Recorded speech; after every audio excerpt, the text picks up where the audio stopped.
नमस्कार दोस्तों, गार्गी क्लासेस पर आपका स्वागत है। डेट आज की 27 नवंबर 2021 और देख लेते हैं इंडियन एक्सप्रेस के एडिटोरियल आइडिया पेज से इंपॉर्टेंट आर्टिकल्स जो अभी हम इस वीडियो में डिस्कस करेंगे।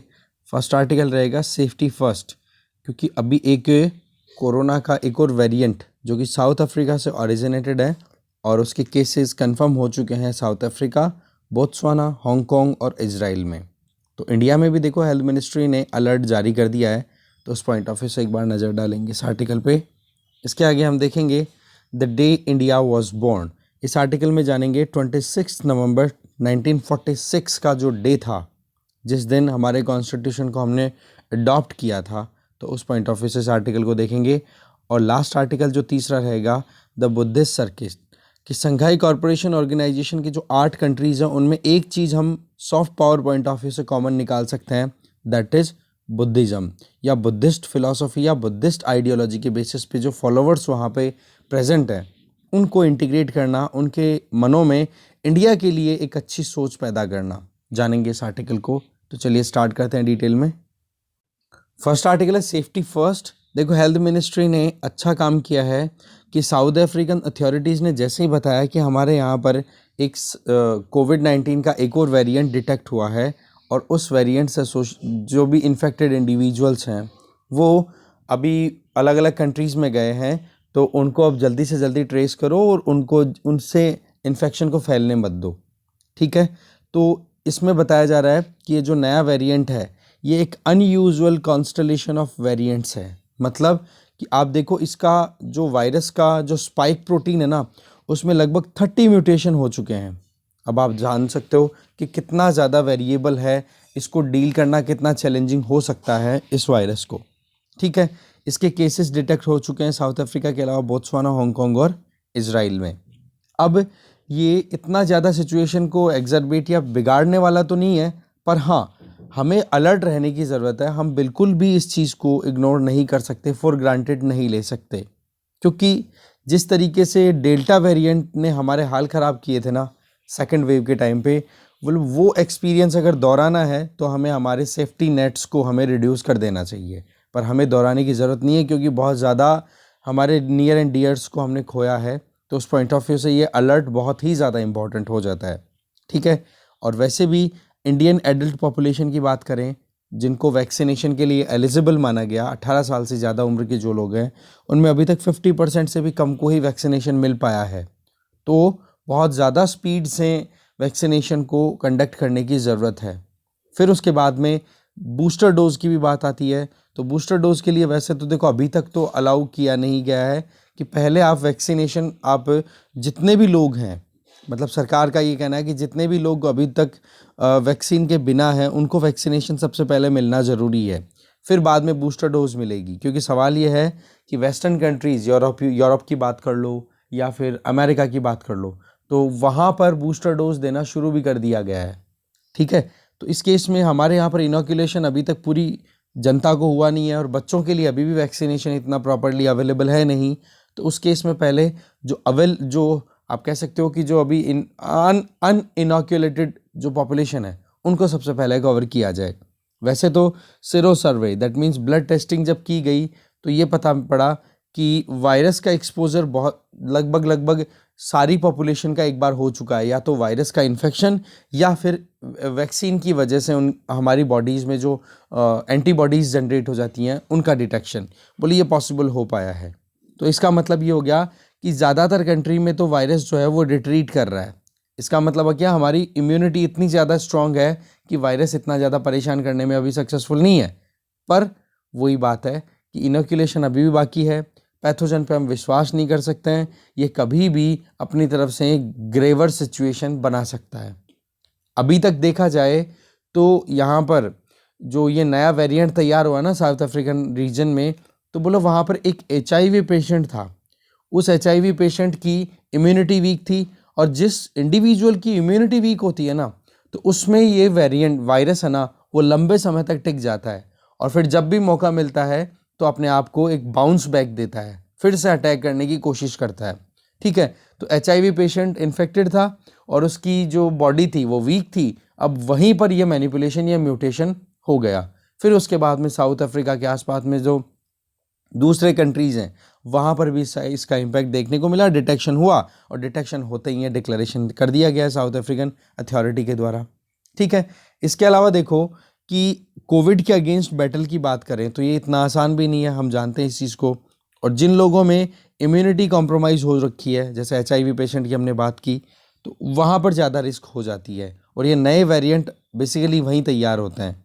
कुछ यूरोपियन यूनियन कंट्रीज़ ने रेस्ट्रिक्शंस ऑलरेडी इम्पोज कर रखी है एयर ट्रैफिक पे कि जी हम आना जाना बिल्कुल भी अलाउ नहीं करेंगे, क्योंकि यूरोप में हमें पता है कि अभी बहुत बुरे हाल चल रहे हैं। ऑस्ट्रिया में, जर्मनी में 4th वेव चल रही है और उसमें हाल ऐसा है कि लोगों की डेथ बहुत ज़्यादा हो रही है। और जर्मनी के तो हेल्थ मिनिस्टर ने यहाँ तक कह दिया था कि ये जो विंटर्स ख़त्म होंगी तब तक मान के चलो जर्मनी की पूरी जनता में बहुत से लोग तो ऐसे होंगे जो वैक्सीनेटेड होंगे, कुछ लोग ऐसे होंगे जो रिकवर कर चुके होंगे और कुछ लोग ऐसे होंगे जो कि मर चुके होंगे।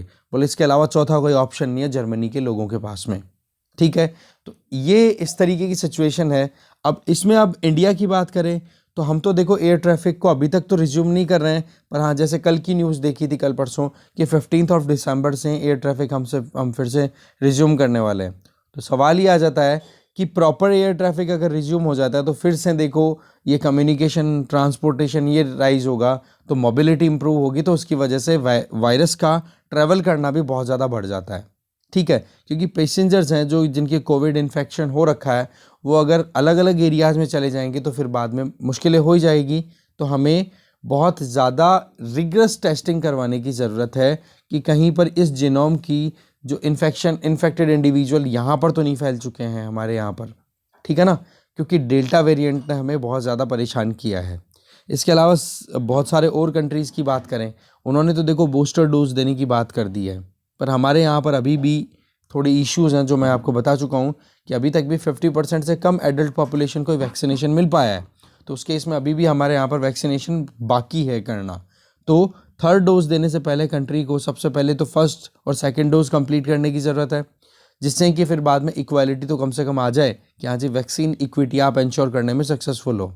ठीक है, फिर बाद में आ जाता है कि करंट वैक्सीन ड्राइव है, इसको देखो जल्दी से जल्दी हमें कंप्लीट करने की ज़रूरत है। ठीक है, और नया वेरिएंट आ रहा है तो ये वार्निंग अपने आप में बहुत ज़्यादा ज़रूरी थी, जो कि टाइम पे अलर्ट दे दिए गए और हम हमारे गार्ड्स को बिल्कुल डाउन नहीं कर सकते हैं।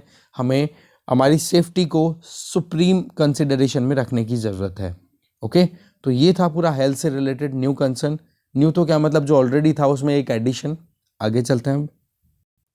नेक्स्ट आर्टिकल है द बुद्धा सर्किट। आर्टिकल को यहाँ पे लिखा है सिफ्रा लेंटिन ने। देखो इनका ये मानना है कि पिछले महीने की बात है जब प्राइम मिनिस्टर नरेंद्र मोदी जी ने कुशीनगर में एक इंटरनेशनल एयरपोर्ट को इनॉग्रेट किया। ईस्टर्न यूपी की हम बात कर रहे हैं अभी, और उसके बारे में हमने एक एक्सप्लेन पेज पे भी डिस्कशन पूरा डिटेल में किया था। तो ऐसे में आप देख सकते हो कि बुद्धिस्ट पिलग्रिमेज की अगर बात करें तो यहाँ पर इंडिया में जितने ज़्यादा हम बुद्धिस्ट पिलग्रिमेजेस को अट्रैक्ट करने में सक्सेसफुल होंगे उतना ही ज़्यादा हमारी सॉफ्ट पावर राइज होगी। ज़्यादा भी नहीं तो एशियन कंट्रीज़ में अगर हम फोकस करें तो भी हमारी पकड़ अच्छी खासी बन सकती है। देखो कुशीनारा की अगर बात करें या कुशीनगर की बात करें तो ये वो प्लेस है जहाँ पर महापरिनिर्वाणा अटेन किया था गौतम बुद्धा ने। दैट मीन्स इन्होंने जो इनकी अर्दली बॉडी थी, जो हमारा शरीर है, उस तरीके से जो उनकी शरीर था उस शरीर को यहीं पर उन्होंने छोड़ा था। ठीक है, तो कुशीनगर एयरपोर्ट अपने आप में बहुत ही इंपॉर्टेंट माइलस्टोन साबित होगा, क्योंकि 2016 में गवर्नमेंट ऑफ इंडिया ने बुद्धिस्ट सर्किट के आइडिया पे काम करना शुरू कर दिया था, जिसमें ये था कि बुद्धिज़्म से एसोसिएटेड जो भी इंपॉर्टेंट प्लेसेस है, बुद्धिस्ट साइट्स जितनी भी इंपॉर्टेंट हैं, वहाँ पर वर्ल्ड क्लास इंफ्रास्ट्रक्चर डेवलप किया जाएगा, जिससे कि इंटरनेशनल टूरिस्ट को हम यहाँ पर अट्रैक्ट कर सकें। फिर चाहे बुद्धा के बर्थ प्लेस हो, चाहे फिर उन्होंने जहाँ जहाँ पर भी अपनी सेरेमन्स दिए थे वो प्लेसेस हों, जो भी उनकी लाइफ से एसोसिएटेड इंपॉर्टेंट प्लेसेस हैं। तो ये अपने आप में एक एम्बिशियस टूरिज्म सर्किट है, और इस सर्किट को हम जितना ज़्यादा प्रमोट करेंगे, जितना ज़्यादा हम रीजनल एक्टिविटीज़ को या इंटर कनेक्शन इस्टेब्लिश करेंगे बुद्धिस्ट साइट्स का एक तरीके से डेवलपमेंट करते हुए, तो उसका फ़ायदा हमें डेफिनेटली मिलेगा। देखो 2 मिलेनिया ओल्ड, लगभग 2000 साल से पहले की बात करें तो बुद्धिस्ट रिलीजियस या कल्चरल लेगेसी की बात करें ना, तो वो इंडिया का लिंक संघाई कॉरपोरेशन ऑर्गेनाइजेशन के जो बचे हुए 7 कंट्रीज हैं उनके साथ में अच्छा खासा स्टैब्लिश करता है, जिसमें 5 तो सेंट्रल एशियन कंट्रीज आ गए, इसके अलावा आप देख सकते हो चाइना आ गया, रशिया आ गया। तो इस केस में हमारे यहाँ पर इनके साथ में इंटीग्रेशन, अब 5 में से वैसे तो 4 मेंबर ही हैं संघाई कॉरपोरेशन ऑर्गेनाइजेशन, तुर्कमेनिस्तान नहीं है, एक रशिया हो गया, एक चाइना हो गया, एक पाकिस्तान हो गया और एक इंडिया खुद है ही, तो टोटल 8 मेंबर्स हैं एससीओ में। तो इनके साथ में हमारी लिंकिंग अच्छे से सेट हो सकती है, ठीक है ना। अब जो 8 कंट्रीज हैं इन सब में कॉमन थीम निकल के आती है बुद्धिज्म या बुद्धिस्ट साइट। इसके लिए हम पीपल टू पीपल डिप्लोमेसी पे भी फोकस कर सकते हैं, क्योंकि सीधी सी बात है, जब हम स्पिरिचुअल चीज़ों पे फोकस करना शुरू करते हैं तो लोग हैं, लोगों के मन में जो बैठी हुई वैल्यूज़ हैं तो उनको अगर हम क्लिक करते हैं ना तो उसका बेनिफिट हमें डेफिनेटली ब्रॉडर प्रोस्पेक्ट में मिलना शुरू होगा।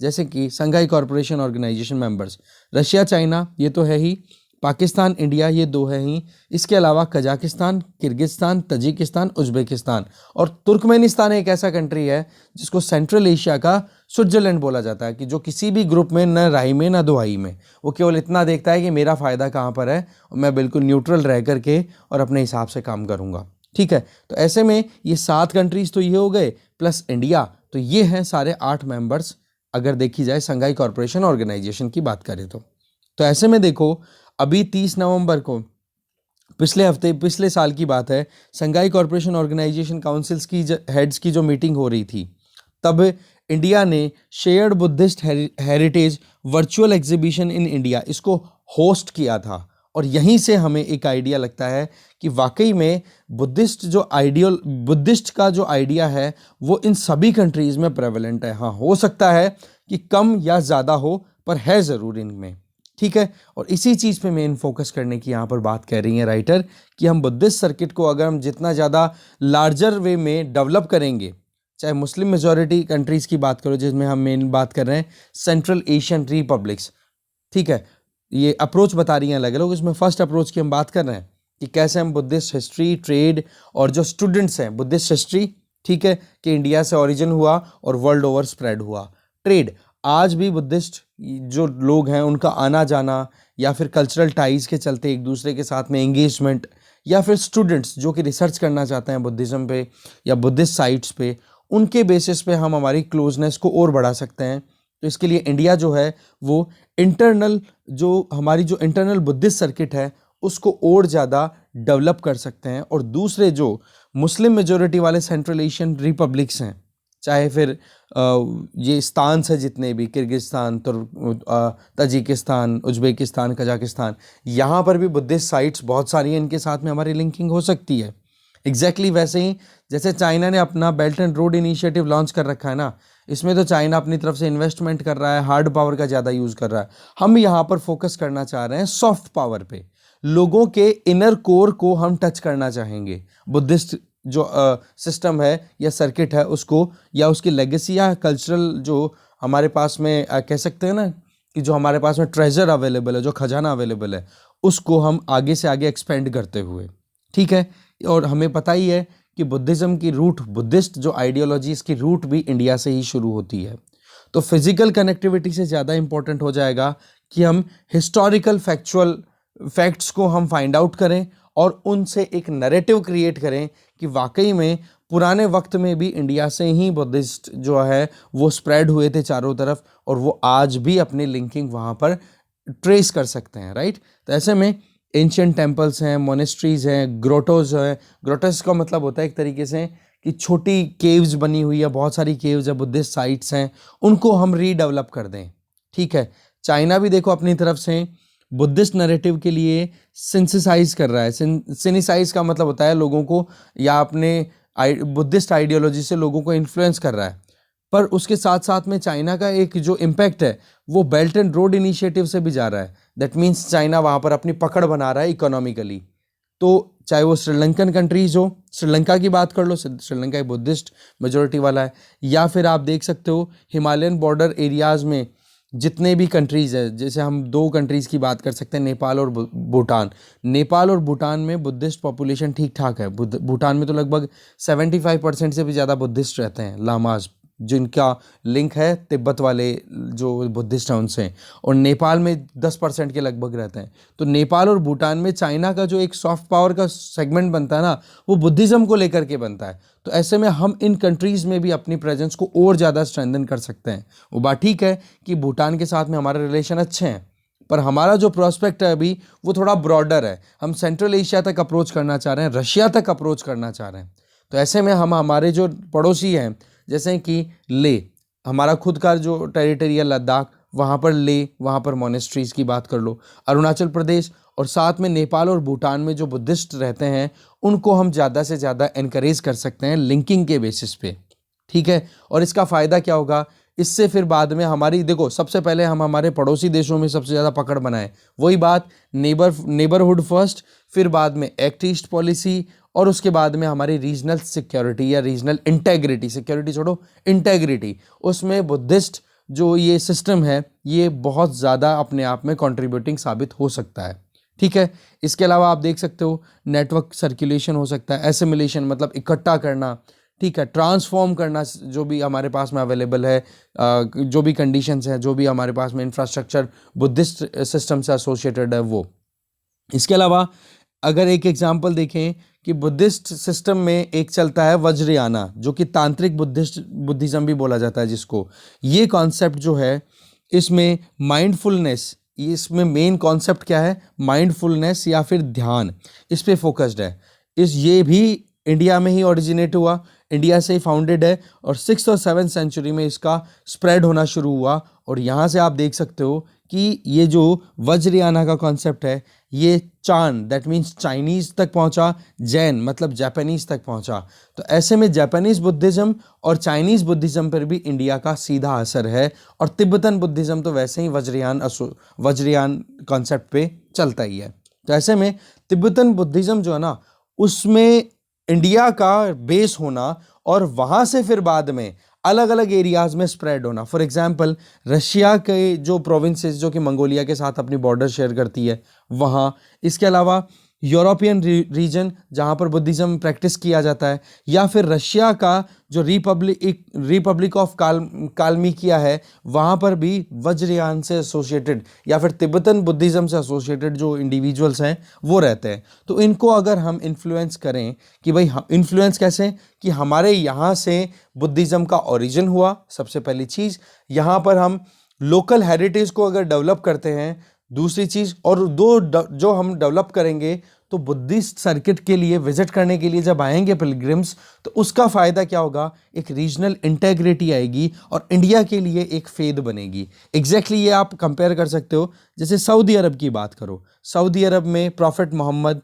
ठीक है, मक्का मदीना, ये सारी जो हज की यात्रा है, इन सारी चीज़ों से एक सेंस क्या आता है, एक सेंसिटिविटी क्रिएट हो रखी है। जो इस्लामिक कम्युनिटी है वो लोग एक अपने आप में एक अच्छी इमेज बना करके रखते हैं, सऊदी अरब हॉली प्लेस, इस तरीके से बोलो। एग्जैक्टली हम वैसे भी हम हमारे यहाँ पर बुद्धिज़्म की बुद्धिस्ट साइट्स को डेवलप कर सकते हैं, या फिर इंडिया का तो जो बुद्धिस्ट बिलीफ है, विश्वास है, हम इसको और ज़्यादा ब्रॉडर पॉपुलेशन में एक्सपेंड कर सकते हैं। तो फर्स्ट सजेशन राइटर का ये रहा।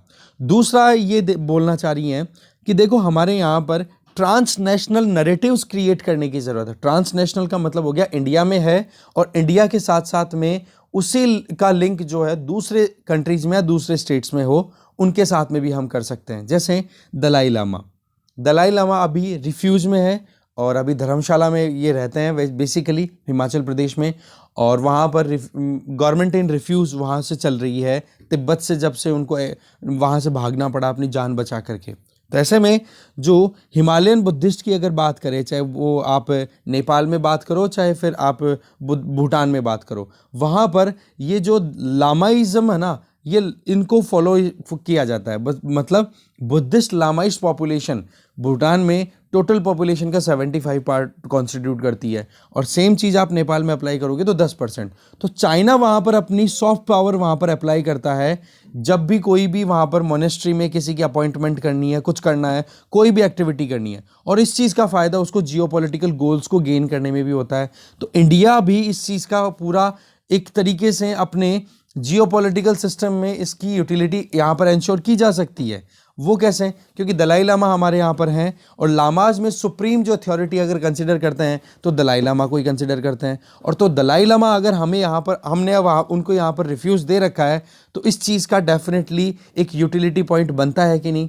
क्योंकि तिब्बतन ऑटोनोमस रीजन बोलने को तो तिब्बतन ऑटोनोमस रीजन बोलता है चाइना, बट वहाँ की जो सारी जो एक्टिविटीज है उस पर चाइना बिल्कुल भी पकड़ अपनी लूज नहीं करना चाहता।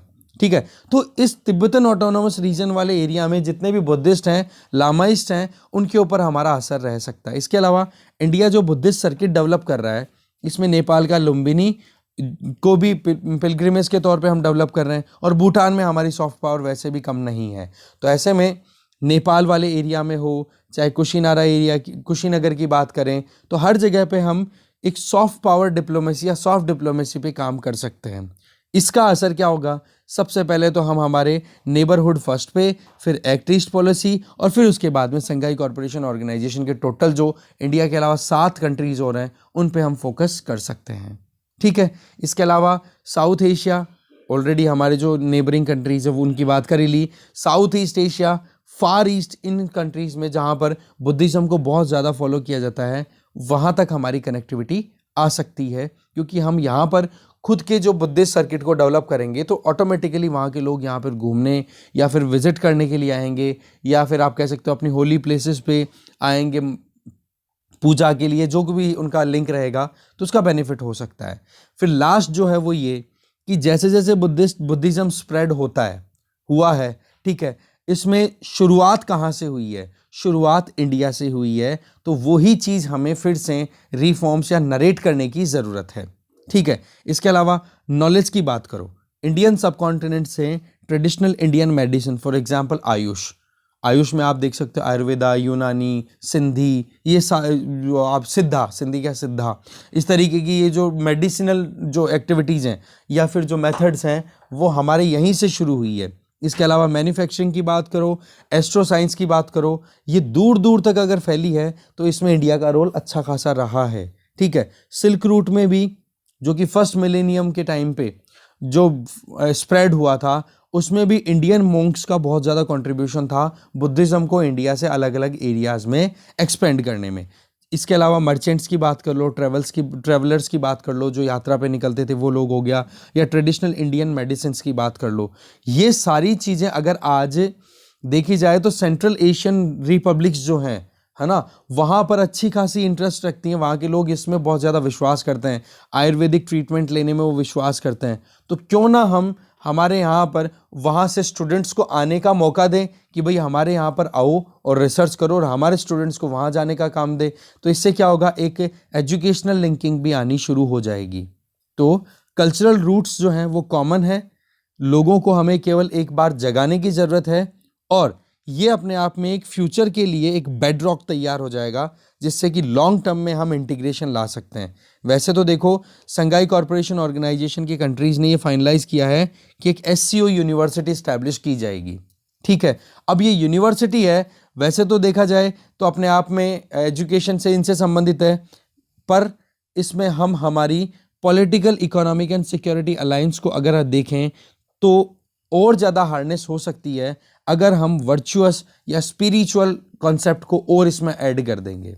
मतलब ये यूनिवर्सिटी तो इन 3 चीज़ों पे फोकस करेगी, पर हम और ज़्यादा एंगेज कर पाएंगे सॉफ्ट डिप्लोमेसी के बेसिस पे सभी जो आप कह सकते हो मुस्लिम मेजॉरिटी या फिर बुद्धिस्ट मेजॉरिटी वाली जो हमारी SCO के मेंबर्स हैं, कलीग्स हैं, उनके साथ में। ठीक है ना, तो ये डायमेंशन और ऐड की जा सकती है, ये राइटर यहाँ पे बताना चाह रही हैं। ठीक है, आगे चलते हैं। लास्ट आर्टिकल है the day India was born. Article को यहाँ पर लिखा है मेनका गुरुस्वामी ने। ये देखो सुप्रीम कोर्ट के एडवोकेट हैं। देखो 72 साल हो चुके हैं जब 26 नवंबर 1949 को हमारे कॉन्स्टिट्यूशन को हमने अडॉप्ट एनेक्ट किया था। बेसिकली ये 27 नवंबर बोलना चाह रही हैं क्योंकि रात को हुआ था सारा, इसलिए ये 27 नवंबर यहाँ पे मेंशन करें, पर मैं प्रीएम्बल के हिसाब से बता रहा हूँ आपको, राइट। 26 नवंबर 1949। ठीक है, तो ऐसे में न्यू कॉन्स्टिट्यूशन अडॉप्ट कर लिया गया था। डॉक्टर बी आर अम्बेडकर हमारी जो कॉन्स्टिट्यूशन की ड्राफ्टिंग कमेटी थी उसके चेयरमैन थे, उन्होंने ये कहा कि हाँ जी, जो लोग भी इस लॉ को एक्सेप्ट करना चाह रहे हैं, फेवर में हैं, वो अपने मुंह से बोले आय, तो बहुत सारे एक लाउड आय निकला। आय का मतलब यस, ठीक है। और उसके बाद में वंदे मातरम, भारत माता की जय, ये स्लोगन्स भी लगातार निकले। इसके अलावा देखें आज 72 साल हो चुके हैं, राइट। इसके अलावा ये कॉन्स्टिट्यूशन जैसे ही हमने अडॉप्ट किया था उसी दिन से सिटीजनशिप से संबंधित जो कानून था, जो हमारे कॉन्स्टिट्यूशन के प्रोविजंस थे, वो अप्लाई हो गए थे। इसके अलावा जो भी हमारे ट्रांजिशनल मेजर्स थे वो भी थोड़े थोड़े अप्लाई हो गए थे कि हाँ जी, क्या हमारा आगे का फंक्शनिंग का मेथड होगा, जो अंग्रेज छोड़ के गए उसके कंपैरिजन में आगे हम क्या क्या चेंजेस लाने वाले हैं, वो भी अप्लाई हो गए थे। तो नवंबर 26, 1949 की ये रात थी, ठीक है। इसके अलावा आप देख सकते हो बाकी जो बचा हुआ कॉन्स्टिट्यूशन है वो 26 जनवरी 1949 से अप्लाई हो गया था। जैसे अब 26 जनवरी आना ना, उसी तरीके से 26 नवंबर के बाद में 26 जनवरी 1950 जैसे ही आया, तो उसके बाद में उसको एप्लीकेबल हो गया, पूरा कॉन्स्टिट्यूशन एनफोर्समेंट में आ गया था। तो ये क्या है, सिचुएशन कितनी ज़्यादा डिफ़िकल्ट थी, पार्टीशन हुआ था, कॉन्स्टिट्यूएंट असेंबली में कितने ज़्यादा मुद्दे ऐसे उठ रहे थे जिसको लेकर के सवाल ये था कि इंडियन कॉन्स्टिट्यूशन कितना आगे बढ़ेगा।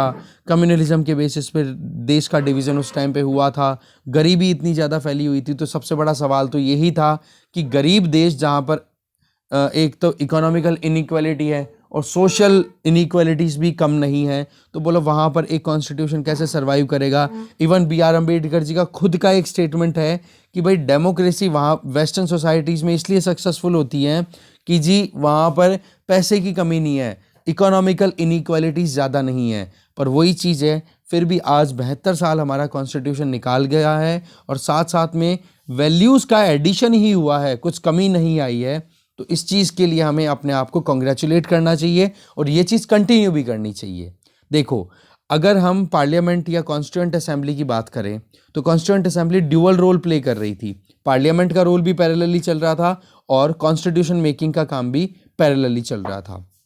और ये पूरा प्रोसेस लगभग 3 साल का टेन्योर रहा, ठीक है। 1946 से 1949 के बीच का ये टेन्योर इसमें कंटिन्यू रहा।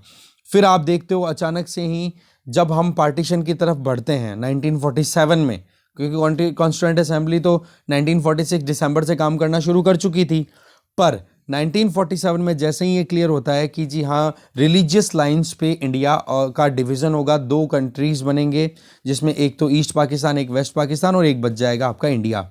तो ऐसे में फिर रिफ्यूजी क्राइसिस आता है।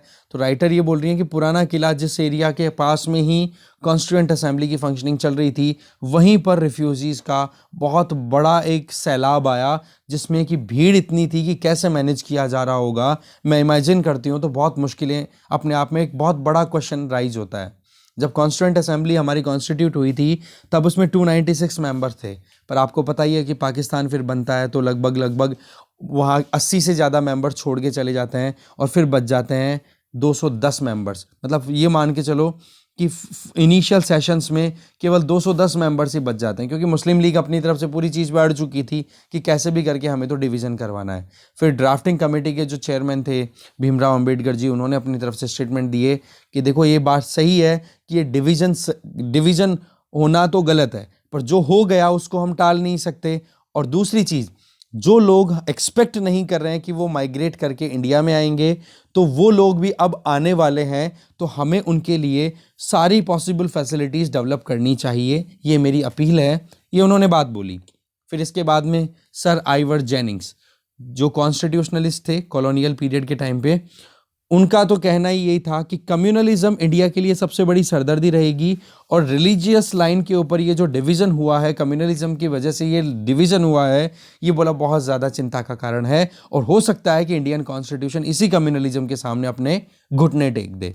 आगे की बात ऐसी है, कम्युनलिज्म की 3 स्टेजेस होती हैं, आप प्लीज़ कमेंट बॉक्स में बताओ, और अगर आपको नहीं पता है तो अपनी स्पेक्ट्रम या फिर विपिन चंद्रा की बुक खोलो और उसमें कम्युनलिज्म का जो कॉन्सेप्ट है उसको समझो। 3 स्टेजेस होती हैं, जिसमें लास्ट स्टेज ये होती है कि 2 रिलीजन एक दूसरे को दुश्मन समझना शुरू कर देते हैं और एक रिलीजन दूसरे रिलीजन को ऐसे समझता है कि इस रिलीजन की वजह से मेरी आइडेंटिटी को थ्रेट है।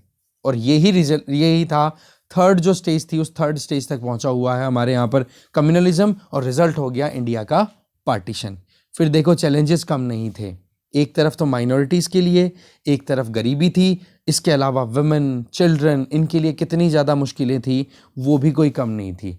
पर हमारे कॉन्स्टिट्यूशन के प्रीएम्बल में हमने क्या लिखा, we the people, that means हमने सभी सिटीजन्स की टेक केयर करने की बात की, जिनके लिए हम liberty of thought, expression, belief, faith, worship, इन सब के लिए हमने लिबर्टी इंश्योर की कि भाई आपको पूरी स्वतंत्रता दी जाती है कि आप क्या धर्म को फॉलो करना चाहते हो, किस तरीके से आप पूजा करना चाहते हो, क्या आपका लाइफ का कंडक्ट है। इवन आपको इक्वालिटी दी गई है अपॉर्चुनिटी के लिए कि भाई आप अपने पोटेंशियल के हिसाब से जितना ज़्यादा से ज़्यादा एक्सपेंड करना चाहते हो, अपनी एक प्रोग्रेस को जितना ज़्यादा इंश्योर करना चाहते हो, उसमें आपके कोई हर्डल्स नहीं आएंगी। इसके अलावा हमारी ड्राफ्टिंग कमेटी जो थी, या फिर जब कॉन्स्टिट्यूशन ड्राफ्ट हो रहा था, तो बहुत सारी बातें हुई थी कि हमारे यहाँ पर ऑलरेडी एक स्ट्रक्चरल इनजस्टिस चलती आ रही है सोसाइटी में, और वो है मेन कास्ट की वजह से। इसको भी हमने रिकॉग्नाइज किया। जैसे हम देखते हैं ना कि the state shall not discriminate with citizens, with any citizen on the basis of what, on the ground of religion, race, caste, sex and place of birth। Article 15 सीधा सीधा यही तो कहता है कि डिस्क्रिमिनेशन बिल्कुल भी नहीं होने देगी सरकार, ये सरकार की जिम्मेदारी है। तो ये अप्रोच भी हमने रखी कि कैसे भी करके हमें डिस्क्रिमिनेशन नहीं होने देना है। अब चाहे फिर रिलीजन का नाम आ गया, चाहे कम्युनलिज्म के बेसिस पे डिवीजन हो, चाहे फिर स्किन कलर के बेसिस पे हो, रेस की बात करो, या फिर इंडिजीनस लोग हैं, या फिर कोई यहाँ पर सेटल हुआ है, for example Anglo Indian community, उनके साथ में भी बुरा ना हो, ये भी हमने इंश्योर किया। इसके अलावा कास्ट जो सिस्टम चलता आ रहा था, जिसकी वजह से एक सोसाइटी के बहुत बड़े सेक्शन को डेप्रिवेशन का सामना करना पड़ा, सेक्स, वुमेन या फिर मेंस, इनके बीच में कोई गैप नहीं होगा। Place of birth, that means अगर आपका जन्म किसी दूसरे स्टेट में हुआ, रहते कहीं और हो, तो आपको कोई वहाँ पर डिस्क्रिमिनेटरी बिहेवियर नहीं देखने को मिलेगा। तो इंडियन कॉन्स्टिट्यूशन ने तो जो हमारी जो कहते हैं ना ट्रेडिशनल इनजस्टिस जो थी सोसाइटी की, उसको करेक्ट करने की कोशिश की।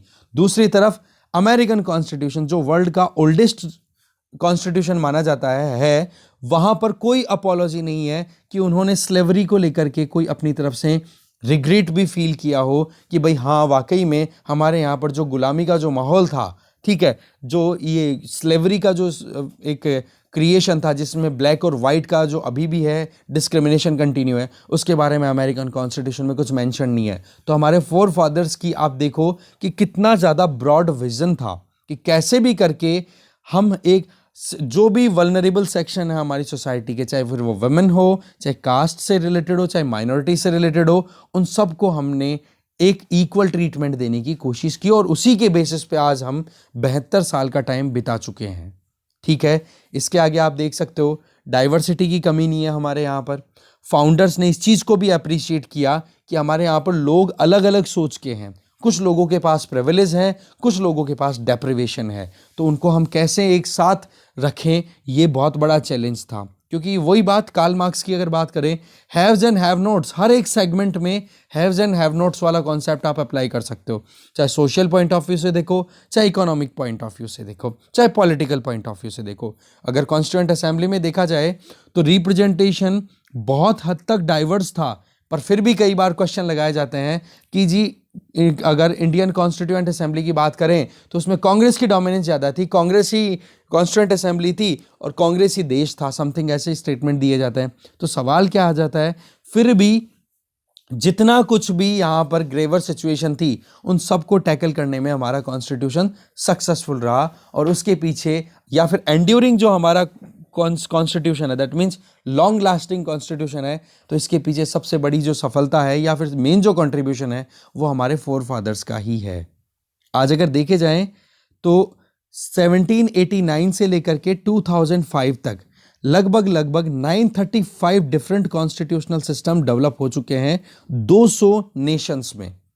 एवरेज अगर निकालें ना तो लगभग एक कॉन्स्टिट्यूशन की उम्र रही है केवल 17 साल, जिसमें सबसे पुराना कॉन्स्टिट्यूशन अमेरिकन कॉन्स्टिट्यूशन जो कि 234 साल से चल रहा है, और फ्रांस जो कि अपने आप में बहुत ही जहां पर मान लो कि डेमोक्रेसी के ये जो वैल्यूज हैं, हम इक्वालिटी, जस्टिस, ठीक है, फ्रेटर्निटी, इन वैल्यूज की हम बात करते हैं, ये फ्रेंच रेवोल्यूशन से ही आई। वहां पर भी 14 कॉन्स्टिट्यूशन बन चुके हैं, मैक्सिको में 5 कॉन्स्टिट्यूशन, पाकिस्तान में 3 कॉन्स्टिट्यूशन, और अभी भी वहां पर कोई स्टेबिलिटी नहीं है पाकिस्तान में। तो ये बेसिकली टॉम गिन्सबर्ग, गिन्सबर्ग जो कि यूनिवर्सिटी ऑफ शिकागो में अपनी रिसर्च कर रहे हैं, तो उनकी रिसर्च के बेसिस पे ये आउटकम बताया जा रहा है कि कितने कॉन्स्टिट्यूशन कहाँ पर कितने साल क्या चला।